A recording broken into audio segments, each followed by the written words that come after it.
Good. My name is Dennis Gill with the Americans of Wartime Museum. Today's date is 27 August 2020, and I have the pleasure of interviewing General James Livingston. Sir, if you could just tell us about yourself a little bit. Where were you born? What year were you born? I was born in 1940 in a little town called Towns, Georgia, which no longer exists, down in the southeastern corner of Georgia. Grew up on a big farm. My dad was a big farmer, and back in those days, what we call now a difficult situation was what we grew up in, and it was all about a farm. It was all about the experience during those days, and I recall some very loosely about it as a young kid during World War II.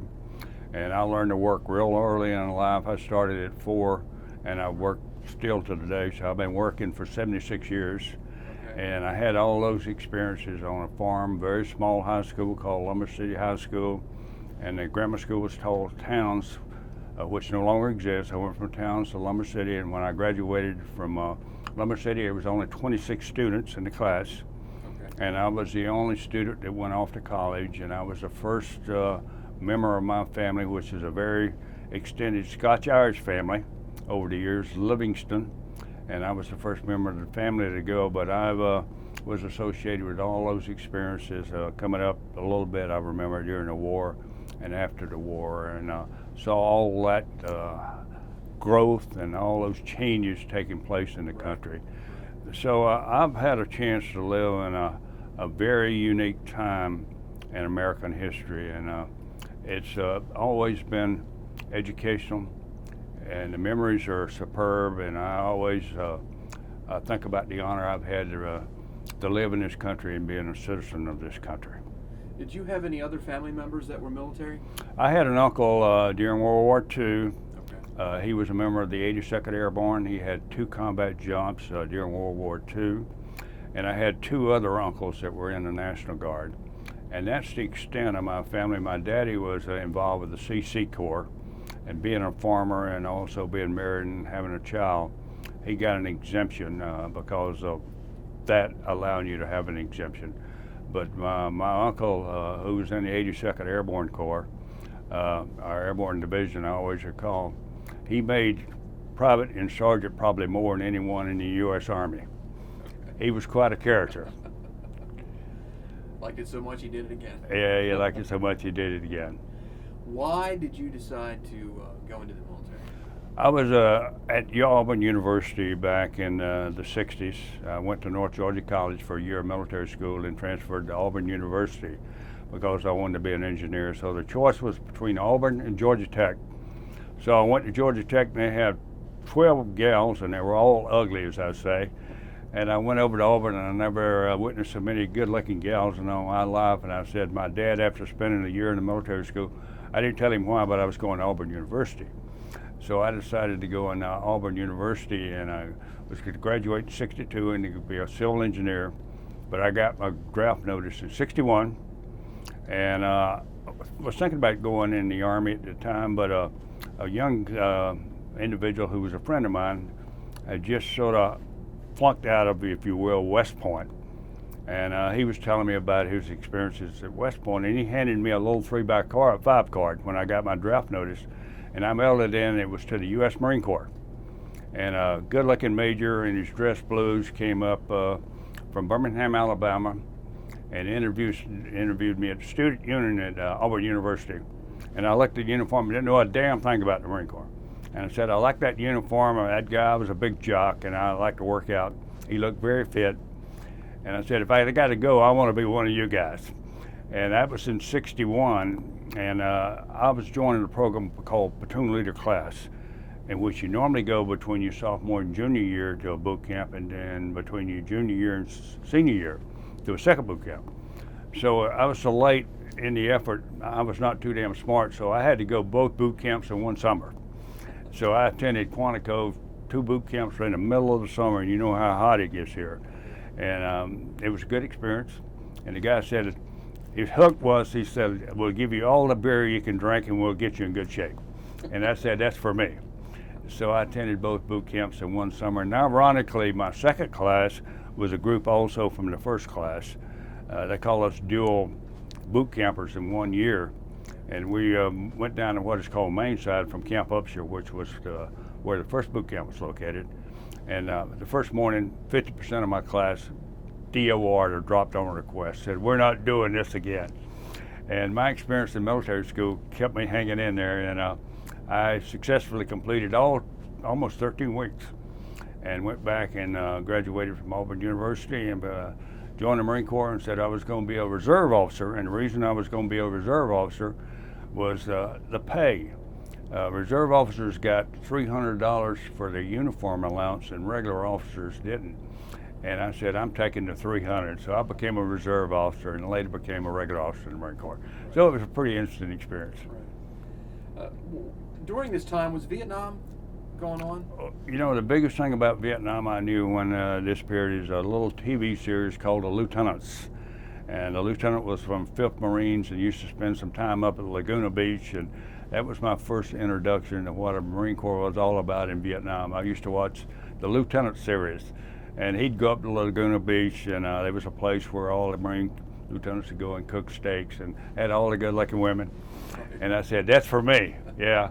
So I later joined the 1st Marine Division and became a member of 2nd Battalion, 5th Marines, which was one of the battalions there. Right. And you're an engineer? I was a civil engineer. Okay, in the Marine Corps, that's what you did? No, I was an infantry guy. Infantry guy. Yeah, back in those guys, I'll tell you what, they called it 03 obituary. 03 was an infantry guy and 02 was a Marine officer. Okay. And probably about 75% of the Marine lieutenants became lieutenants in contrast to what they do now. Used to, everyone had to have an infantry background almost in the Marine Corps. Then they'd put you in what they call a Category B MOS, where you'd become a dispersing officer or a supply officer. But you had to have that infantry background, just like you do now, but now they pluck out the best lieutenants really in each class at Quantico and make them infantry officers. Then they have to go through another class to be certified as infantry officers. And I just spoke to it down at Quantico, and it's much tougher these days to be an infantry officer because the Marine Corps wants when a mom and dad sends their son or daughter to be an infantry person in the Marine Corps, they want to make sure they got the best possible leadership and the best opportunity to come home when they go to war. During this time, I know you got drafted, but did you think that you would ever find yourself in Vietnam? No, I never thought I'd find myself in Vietnam. The first indication I'd ever possibly get in combat was Cuba was going on during that time frame, and my basic class was to be the first draft of new lieutenants going into Cuba if we went to war. And the reason I recall it, so they took all the equipment we had at the basic school used for training. And like we have tanks here, we were using Jeeps as tanks because they took all the tanks and put them aboard ship, and they were going to Cuba. Right. So, at some point you find yourself in Vietnam. How does that? Well, I first went to Vietnam in '63 and '4, and Vietnam was just starting to crank up a little bit. And our first experiences, we got aboard, our battalion got aboard Navy ships, and we got off at Da Nang about 60 miles and drove holes in the ocean there for a couple of months. And we would just go in as observers. There were a few advisors in, and there was a helicopter squadron in, which was really the first unit of the Marines that went in. And we'd go in and go on little patrols with these observers. And the only real shooting was going on was with the VC. And the only reason I used to tell the story, the only reason these guys got combat pay, they'd go out and shoot a couple of holes and sign to the post office, and they could get combat pay based on those couple of rounds going through the sign at the post office. But I went back in '67 and '68, and it was totally different ball game. Totally different. Yeah. What was your impressions of when you get to Vietnam? What's the first thing that stands out about that? Well, back then I recall it was a pretty country, and that's really all I knew about it, other than casual observations.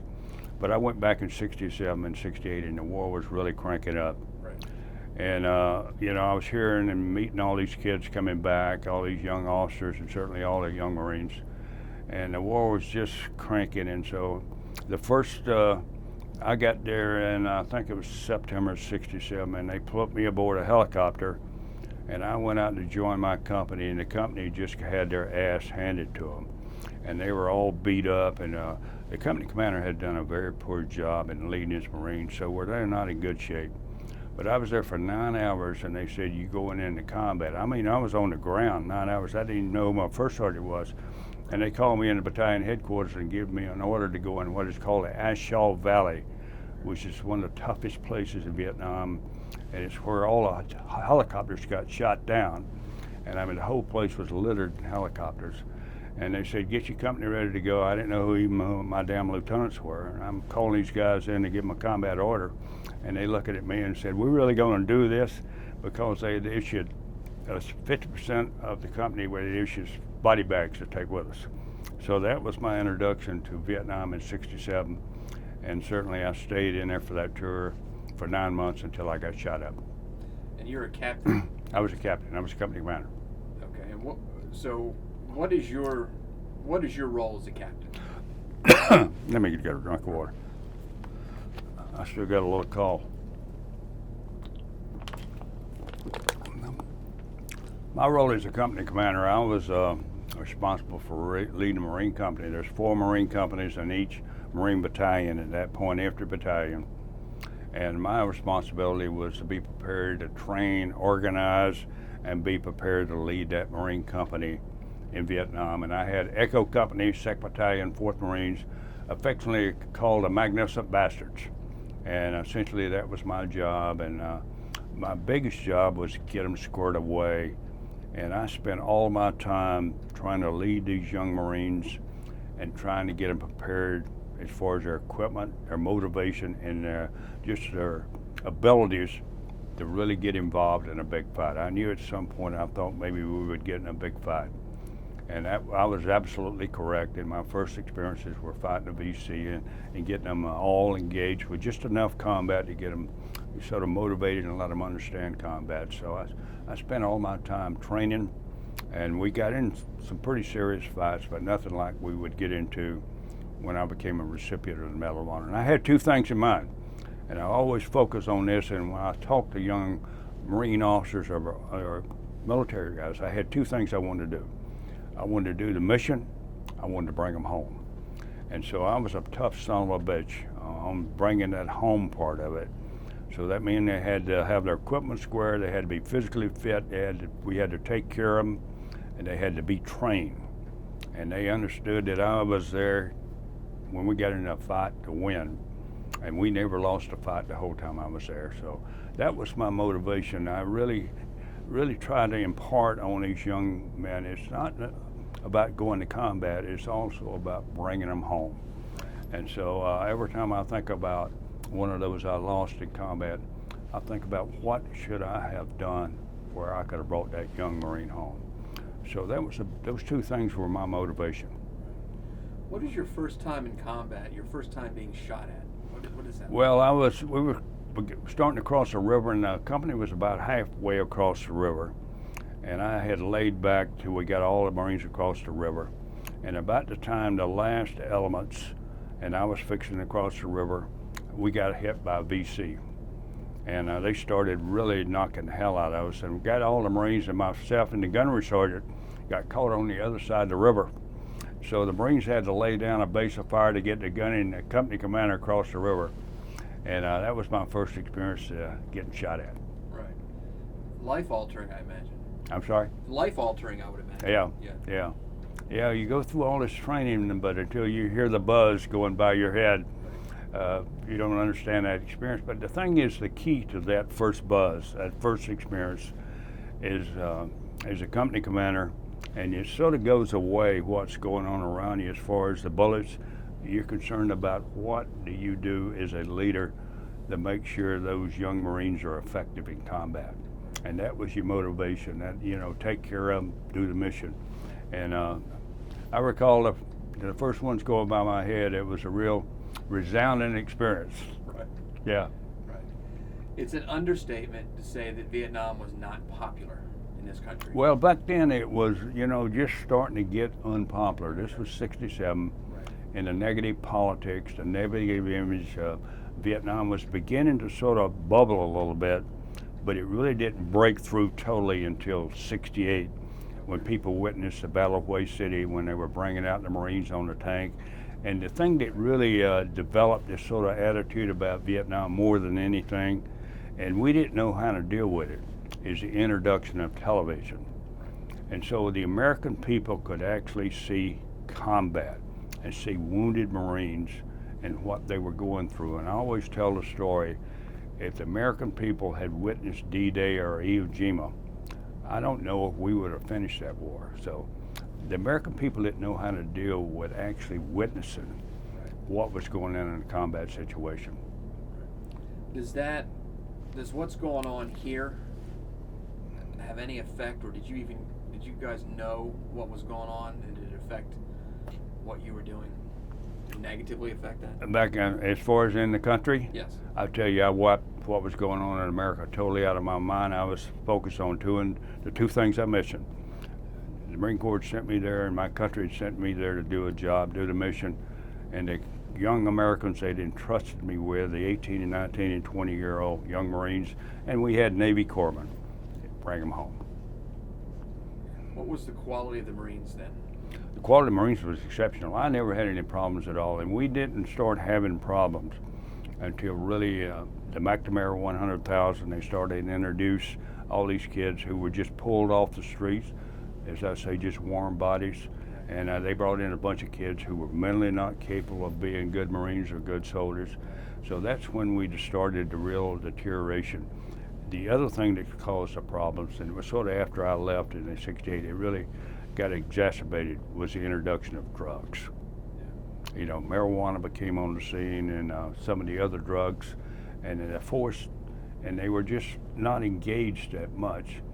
So all these pressures had built up, and that's when the force really started to deteriorate. All those factors, the political factors, the quality, Right. drugs, attitude about the war, all that began to just sort of break the military apart. You mentioned that you were a recipient of the Medal of Honor. Yeah. Can you tell us about that day? Well, what happened was, as I told you there, I was about 9 months before I got shot and sent to Hawaii, spent 3 months in the hospital. But we went through this whole process, and God bless us, we were just initially involved in VCs, with the VC, and I was able to train up Marines. Then we became, I almost went to Hawaii City, but they pulled us out before Hawaii City broke. We became what is called a Special Landing Force Battalion. And we went down to Subic Bay to get reconfigured, retrained, put us aboard Navy ships, and brought us back.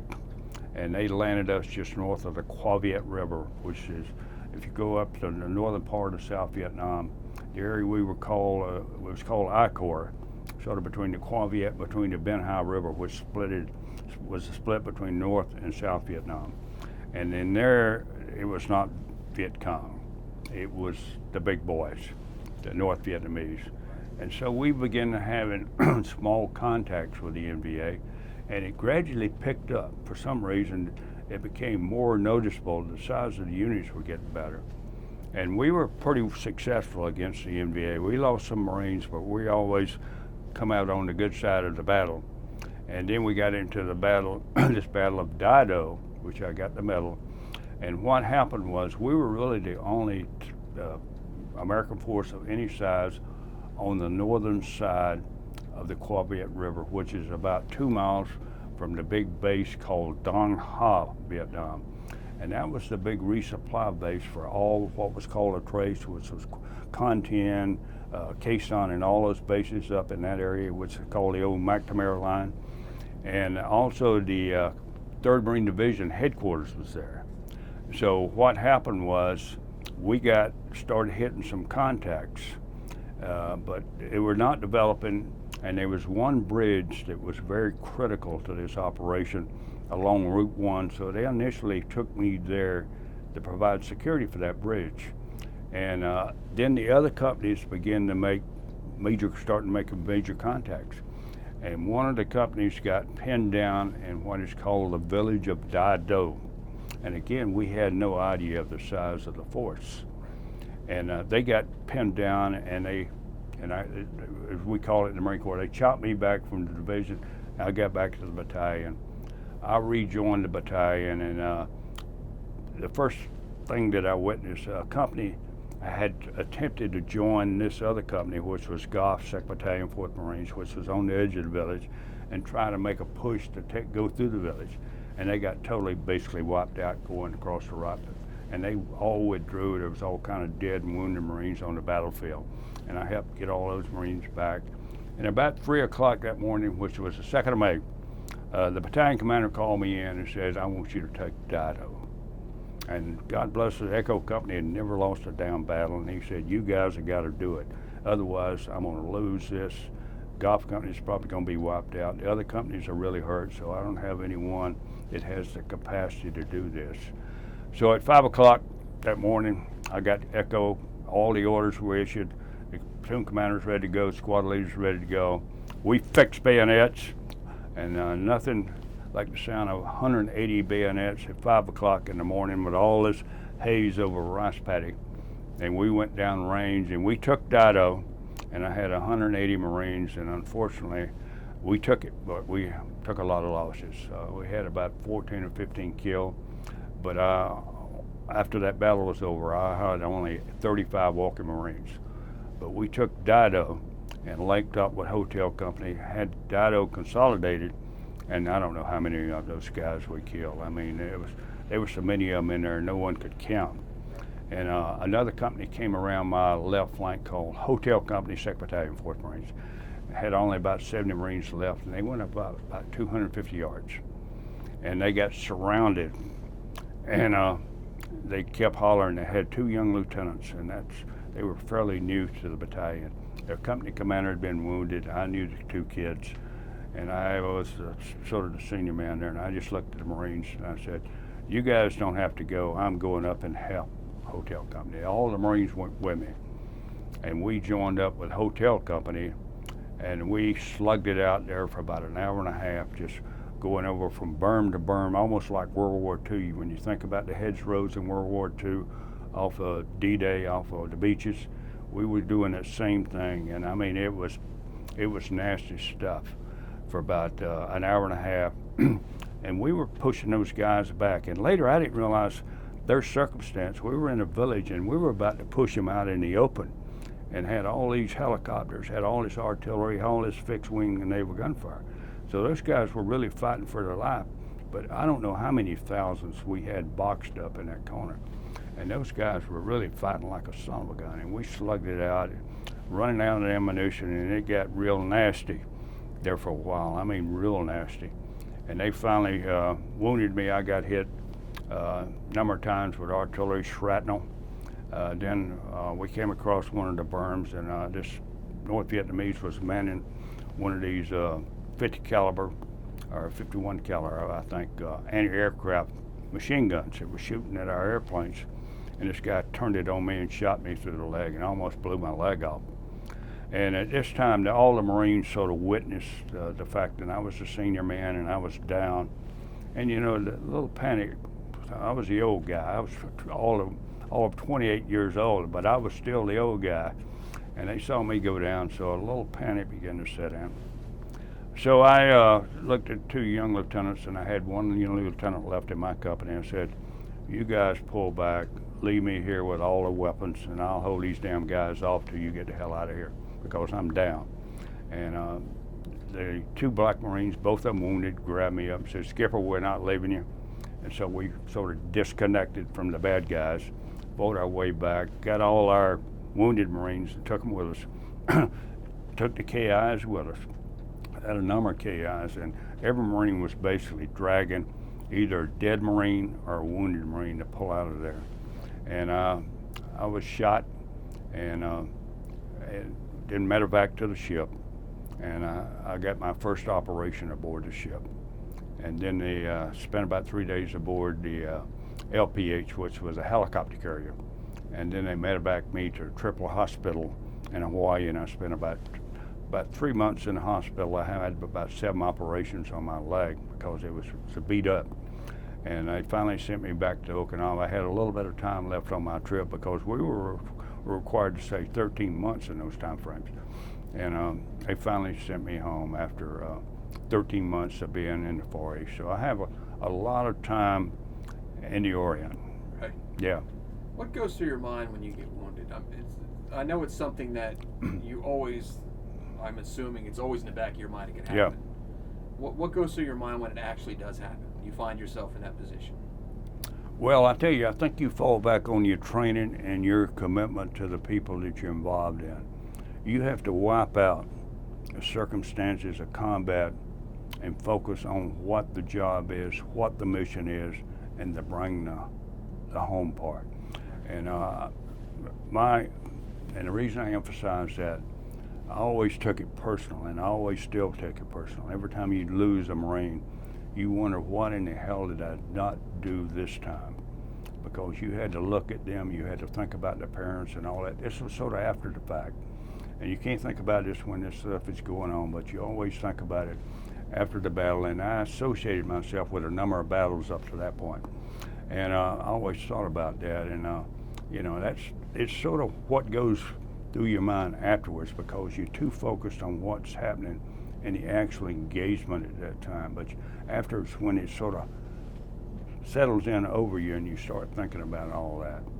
And the first thing you always do is you have a memorial service to make sure you extend the mercy of God to all these young Marines and sailors that got killed. And after that, you sort of begin to go through this mental process, and it never totally wipes out of your mind. It's always embedded there. Even it was 1968, and I'm 80 years old now. But that sort of image, death, combat, the bad guys, all the incoming. I mean, it's there, and it's what it is. It imprints on your mind. You just gotta, if you're gonna live your life, that's the reason a lot of the kids with PTS, they can't go beyond that. You just have to have the mental strength to go beyond that and attempt to live your life with that in the back of your mind, but you have to live your life. And everyone can't manage that. And unfortunately, I've been able to manage that. But as you get older, ironically, and you're not as committed, you're not working in all these things, you have to deal with it a little bit more. And you find even World War II guys, it begins to impact them. And I mean, these guys are 80, 90, 100 years old, and it begins to impact the Korean guys, Vietnam guys. So it's a matter of still keeping yourself mentally engaged, but it's there.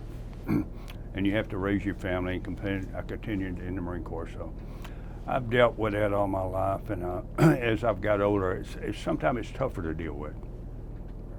You would eventually, make a career out of the Marine Corps. Yeah, I stayed in 34 years. And I'm sorry? Was there any thought of, I'm getting out after the war? Or yeah, as a matter of fact, when I got back from Vietnam, because I just got married before I left.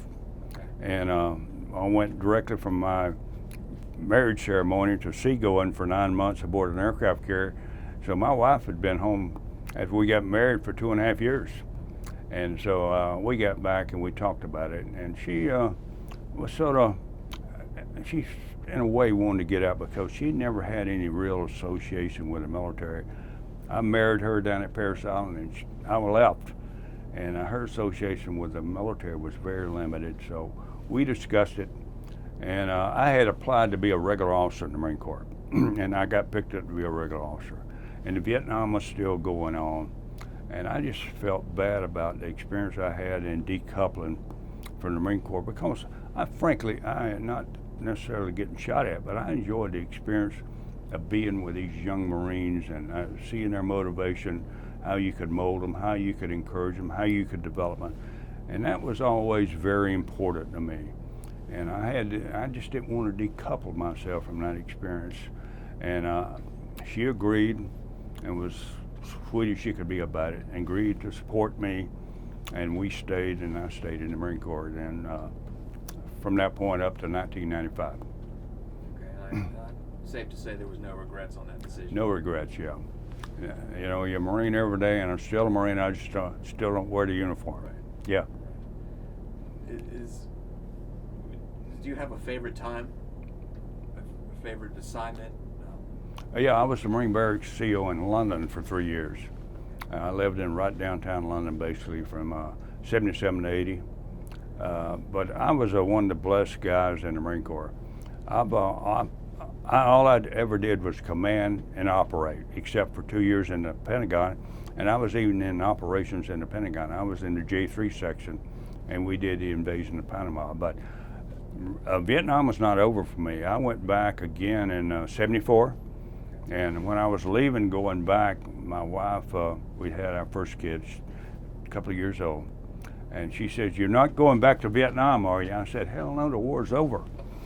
And I was there for 14 days, and they put me aboard an a command ship called the USS Blue Ridge, and they sent me south. And this point was, they saw the issues with Vietnam were really coming unglued. Nixon, had been removed from being the president.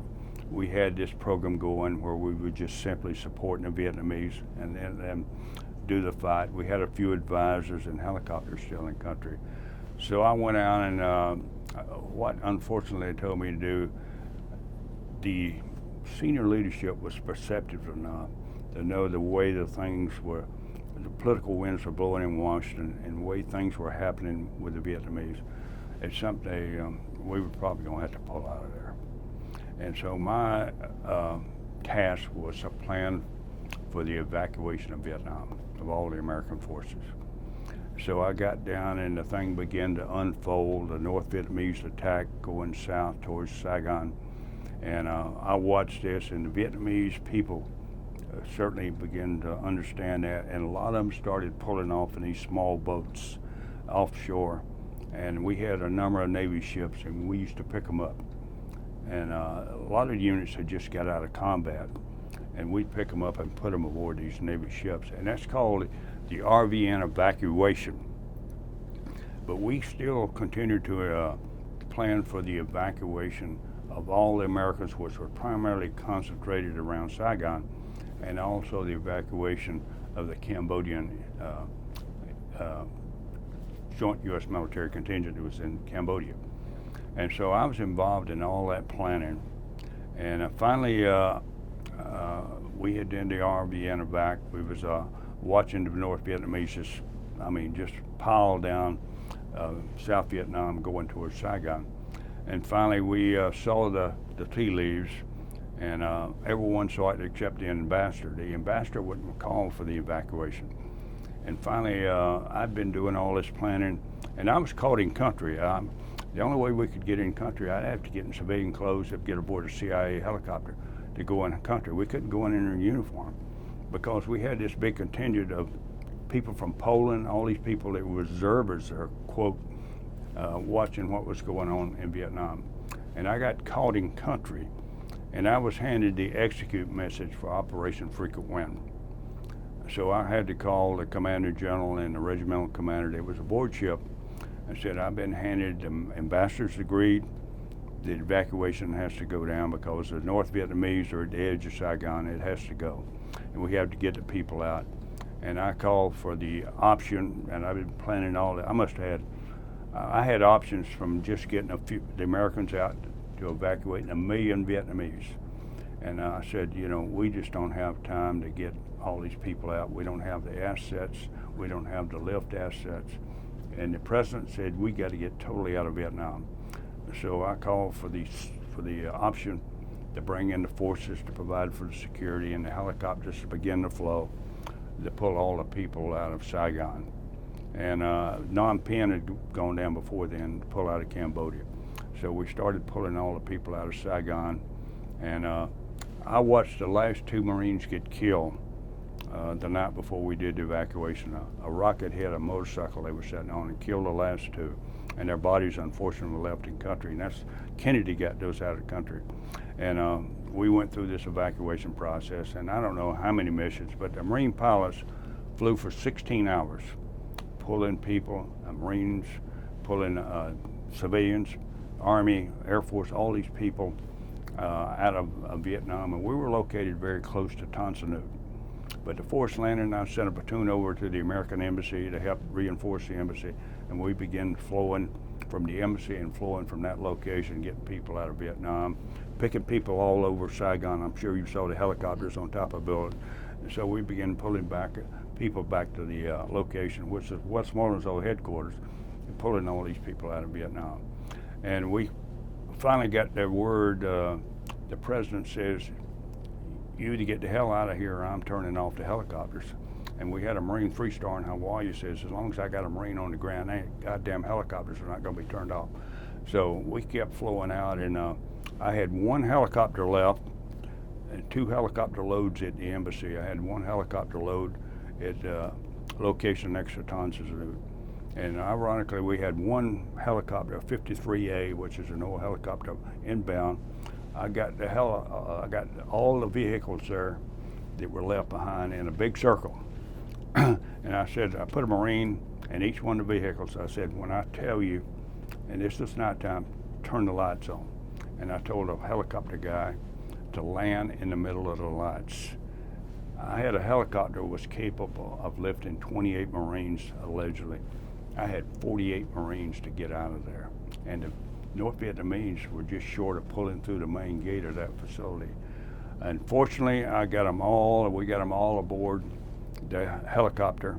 And the South Vietnamese people were there. All the people who worked in the PXs and the clubs and the embassy, they wanted to get out too. So I was dealing with about 30,000 Vietnamese people and 1 helicopter and 48 Marines. And so they started almost trying to rush the helicopter. So I had to deal with some tough stuff. And I finally got all the Marines on that helicopter. I didn't know if we were going to get out of there. I really didn't. And the damn helicopter got up and wiggled and grunted and all this, and finally got a little forward motion going and got up above the cars, and there was a tree line not too far from us, and I didn't know if we were going to make the tree line or not. But he sort of brushed through the tree line and finally got that damn helicopter airborne. And I mean, it was loaded to the hilt. And we got another body on it. And finally got out of there, and that was the final airplane coming out of that location.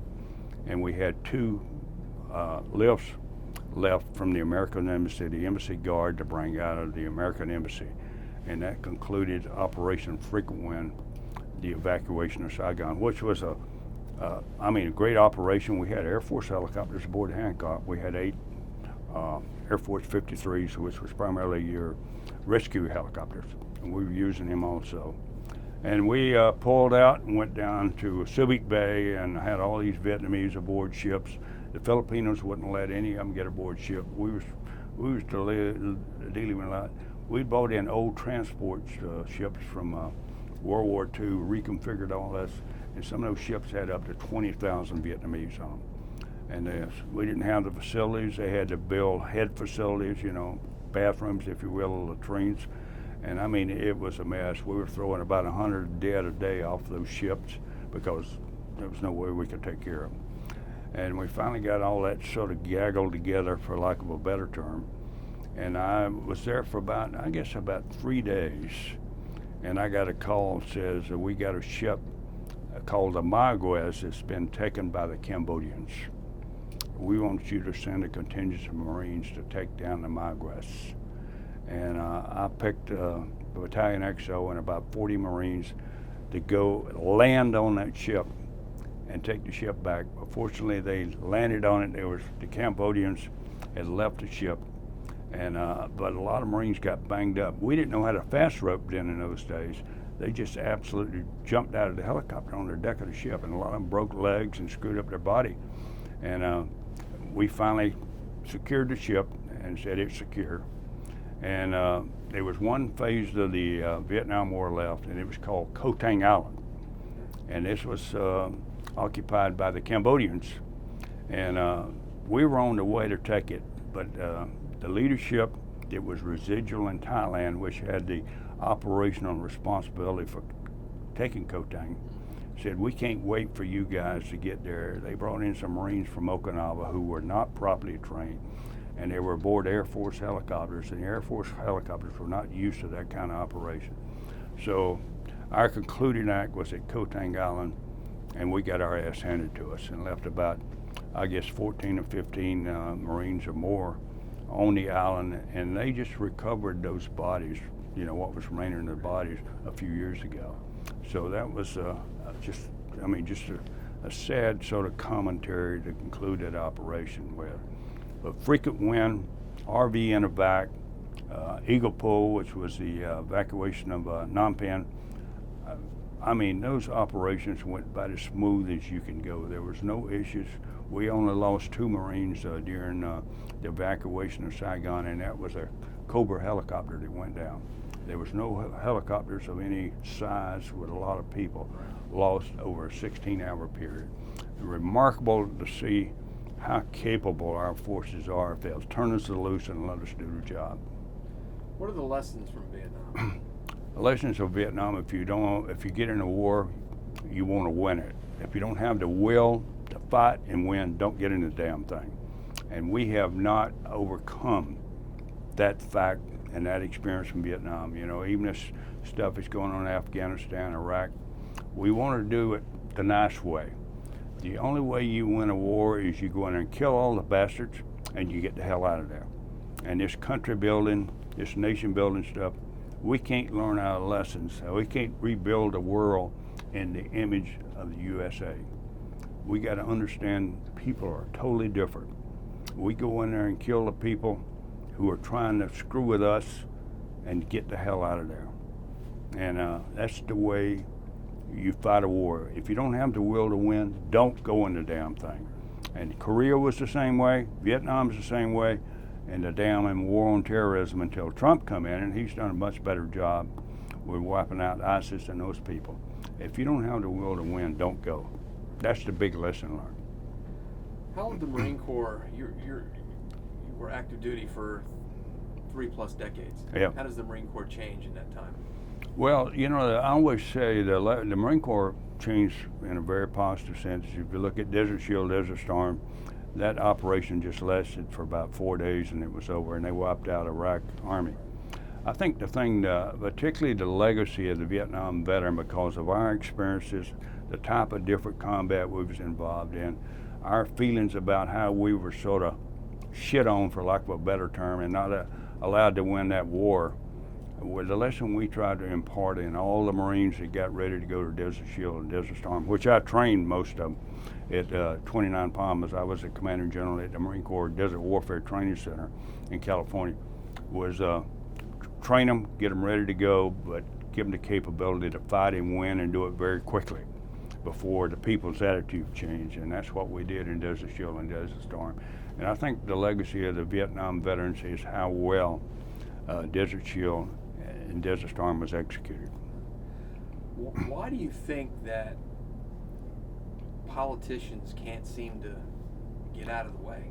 Well, they always, as I say, they're always the ooh-rah guys. They want to get into it, and they want this thing to be clean. They forgot about when you're getting shot at, people get killed. Americans' attitude begins to change because of the exposure of the media, in contrast to World War II, even World War I, and wars before then. And the trouble is, the politician is a politician. He wants everything to be smooth and correct and keep all its people happy back home. They do not understand what it means when you commit people to go into combat. And this is the reason why I emphasize, if you don't have the will and the guts to win, don't send them. And that's the mistake we have been making time after time again, just like Somalia. And when Clinton pulled the people out of Somalia, I mean, we have hurt our image so bad. We got the capability, just like we got the capability now. We just don't have that damn will because Washington fails to have the will. The politicians they fail to have the will. They don't understand what it is to be shot at, take 18 and 19-year-old kids down range and get them killed. And they just think about it, well, this looks good politically and we need to do this. They don't understand the consequences and don't have the will when the shit hits the fan. How has your wartime experience, how has that affected your life now that you've had time to look back and reflect? Well, I tell you, the wartime experience, I think the positive thing that happened to me in terms of that experience is to empower people, give them authority, and give them responsibility. And that has always impacted my leadership style.